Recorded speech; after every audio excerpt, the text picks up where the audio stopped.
दोस्तों, एक बार की बात है। एक गांव में दो ब्राह्मण भाई रहते थे। बड़ा भाई रामशरण संपन्न और पैसे वाला था, तो छोटा भाई रामचंद्र गरीब और जजमानी करके अपना पेट पालने वाला था।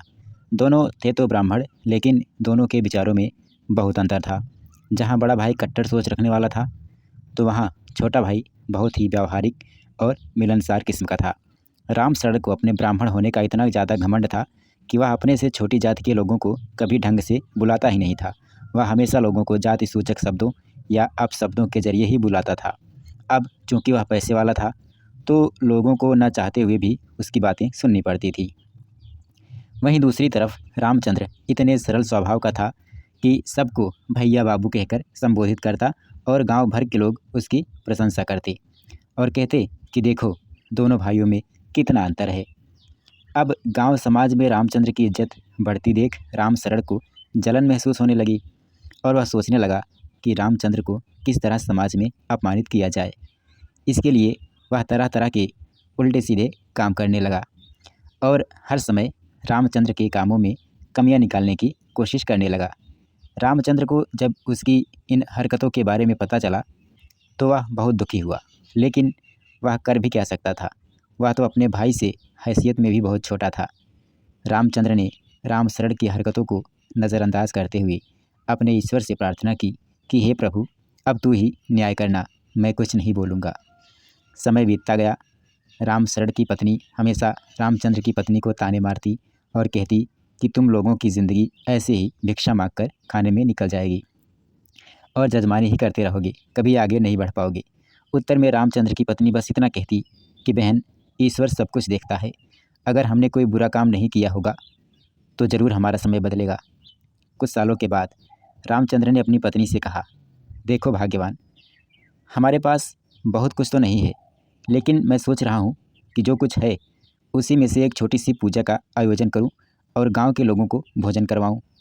पत्नी ने कहा, ठीक है, जैसी आपकी मर्जी। फिर क्या था, रामचंद्र ने पूरे गांव को न्योता दे दिया कि 2 दिन बाद हमारे घर पे पूजा है और पूजा के बाद भोजन की व्यवस्था है। जैसे ही इस बात की रामशरण की पत्नी को खबर लगी, वह तुरंत अपने पति पर चिल्लाने लगी और बोली, बताओ, वो लोग इतने गरीब हैं, खाने पीने के मोहताज, फिर भी पूजा करवा रहे हैं और पूरे गांव को भोजन करवा रहे हैं, और तुम इतने पैसे वाले होकर भी कुछ नहीं करते।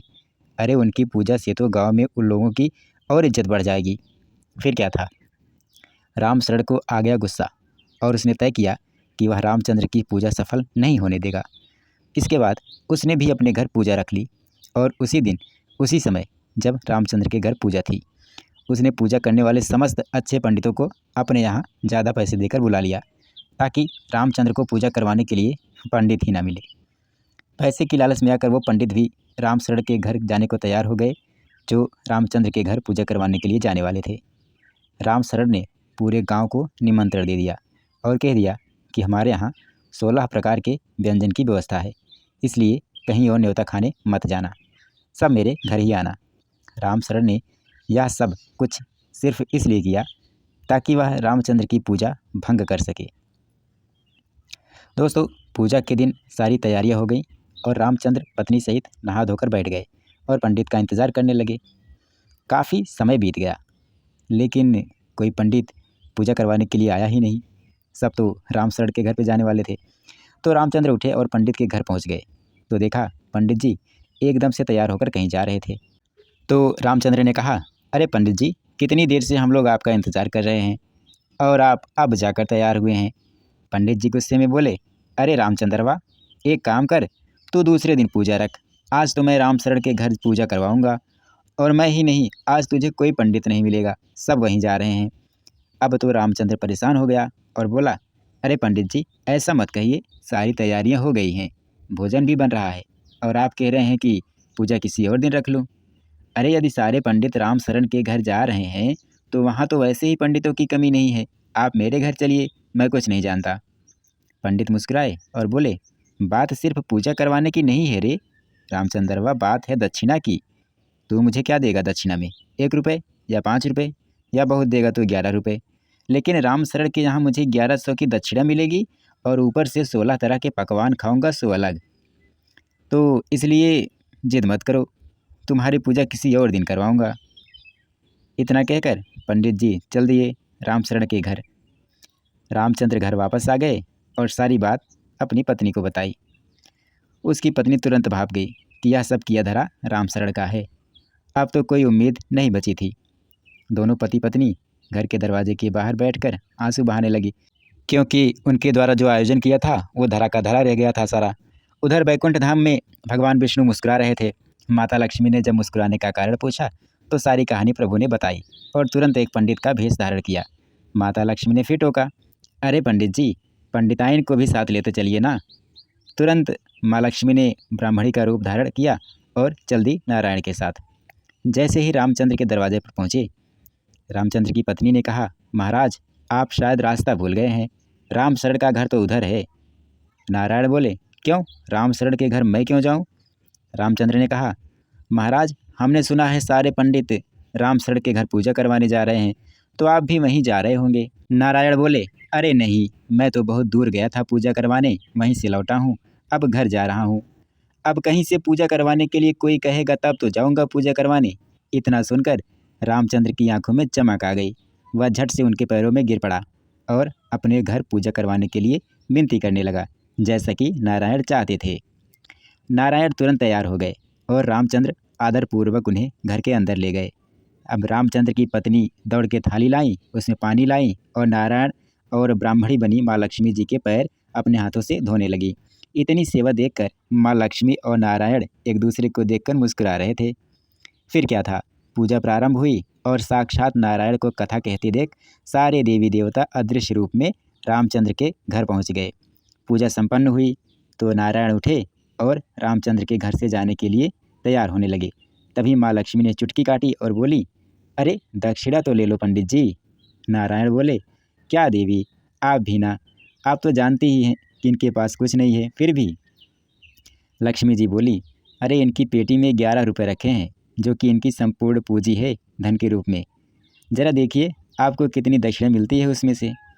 नारायण समझ गए। उन्होंने कहा, उचित है देवी, यदि आप मेरे भक्त की परीक्षा लेना ही चाहती हैं तो ले लीजिए। इसके बाद नारायण ने कहा, लाओ भैया रामचंद्र, दक्षिणा दो हमें और विदा करो। दक्षिणा का नाम सुनते ही रामचंद्र और उसकी पत्नी एक दूसरे की तरफ देखने लगे। रामचंद्र की पत्नी घर के अंदर गई और पेटी में से पैसे लेकर रामचंद्र को दे दिया। रामचंद्र अब संकोच में था कि इतने बड़े पंडित और दक्षिणा सिर्फ 11 रुपये, आखिर दूं भी तो कैसे। रामचंद्र की आंखों में पानी भर आया।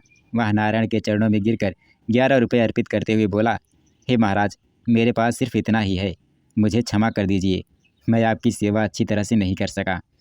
अपने भक्त की यह दशा देखकर नारायण भी भावुक हो गए और बोले, रामचंद्र, मुझे तुम्हारे दिए 11 रुपये सहर्ष स्वीकार हैं, और तुम इतने परेशान क्यों हो? परेशान मत हो, तुमने तो अपनी सारी पूंजी मुझे दे दी और कह रहे हो कि सिर्फ 11 रुपये हैं ये। अरे ये 11 रुपये हज़ारों लाखों रुपयों से भी ज़्यादा कीमती हैं।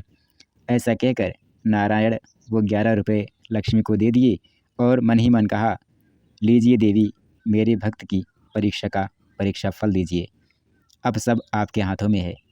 माता लक्ष्मी जी को अब समझ में आ गया था कि नारायण अपने भक्तों के लिए क्यों इतना परेशान रहते हैं। फिलहाल पूजा संपन्न हो चुकी थी। तभी रामचंद्र के सामने एक और समस्या आ गई, और वो यह कि भोजन करने वाला कोई नहीं आया। सब के सब रामशरण के घर चले गए हैं। पंडित बने नारायण सब समझ रहे थे। उन्होंने आंख बंद की और भोलेनाथ का स्मरण किया और कहा, हे प्रभु, पृथ्वी पर मैं पूजा करवा रहा हूँ, जहाँ भोजन की भी व्यवस्था है। मैं अपनी तरफ से आपके सभी गणों को भोजन के लिए आमंत्रित करता हूँ। इसके बाद रामचंद्र के घर भोजन करने वालों का तांता लग गया। अब रामचंद्र को लगने लगा कि कहीं भोजन कम न पड़ जाए। लेकिन नारायण की ऐसी लीला हुई कि बर्तन में से जितना भोजन निकाला जाता, उतना ही भोजन बर्तन में पुनः भर जाता था। उधर रामशरण ने जब देखा कि रामचंद्र के घर बहुत भीड़ हो रही है, तो प्रतिस्पर्धा में उसने अपने घर पर और भी ज़्यादा पकवान बनाने शुरू कर दिए, जिसकी वजह से उसके घर का जो अनाज था वो ख़त्म होने लगा। जब भोजन कम पड़ गया तो लोग रामशरण के घर से रामचंद्र के घर की तरफ जाने लगे, जिसकी वजह से रामशरण का खूब मजाक उड़ाया गया। और इधर नारायण की कृपा से रामचंद्र का मान सम्मान बढ़ता जा रहा था। भोलेनाथ के गढ़ भोजन के साथ साथ रामचंद्र की गरीबी, दरिद्रता और मुसीबतें सब खा गए। अगले दिन जब सुबह हुई तो खबर आई कि रामचंद्र के बेटे को राजा के यहाँ नौकरी मिल गई है, और वो भी छोटे मोटे पद पर नहीं, बहुत बड़े पद पर। इधर रामसड़ को उसके कर्मों की सज़ा मिली और उसे जेल में बंद कर दिया गया, क्योंकि उसने राजा को कर न देकर यानी टैक्स न देकर धन बचाकर रखा था। जब पूजा के दौरान रामचंद्र को नीचा दिखाने के लिए उसने अकूत धन खर्च किया तो राजा के सैनिकों ने उसे गिरफ्तार कर लिया। दोस्तों, यह कहानी हमें सिखाती है कि यदि हमारा हृदय सच्चा होता है तो ईश्वर स्वयं आकर हमारी समस्या का समाधान करते हैं, और यदि हम किसी का बुरा चाहते हैं तो हमारे साथ भी हमेशा बुरा ही होता है।